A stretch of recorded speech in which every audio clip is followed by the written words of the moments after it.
In Exodus 3, God is having a conversation with Moses. Notice I said God is having a conversation with Moses versus Moses having a conversation with God. They're talking, but God is giving him an edict. God is sending him to Pharaoh to tell Pharaoh to let my people go.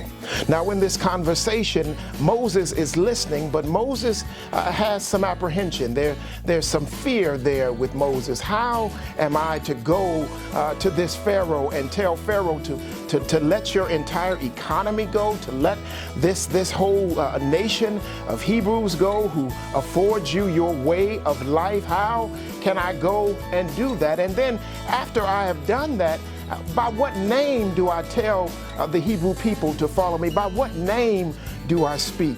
And God told him, I am that I am, in Exodus 3:14. I am that I am. And as I look at that, it's so true, because through their Exodus period, God became everything to them and for them that they needed. And in your period and through your journey, God is becoming and has become everything that you ever needed. God says, I am that I am. If you need salvation, I am your salvation. If you need a breakthrough, I am the breakthrough. If you need a financial blessing, I am that blessing. If you need healing in your body, I am your healing. I am everything that you need. You don't need anything but me. I say it over and over again. You and God are the majority. But notice what had to happen before he could go and declare to his people. He had to first face his Pharaoh. And I'm telling you that in life, in order for you to get to the place that God has for you, to get to the destiny that God has for you, there are going to be some Pharaohs along the way.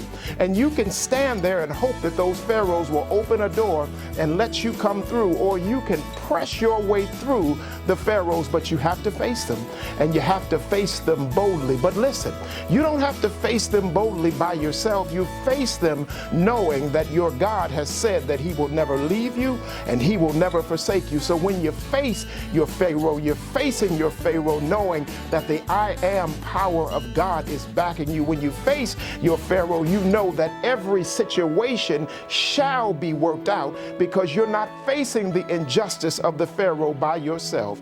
You're facing it with your God. And if your God is with you, and God is, and you have a destiny, and you do, then you face that Pharaoh and you press on to get to your way. I'm telling you today, take this from this message. There are Pharaohs along the way.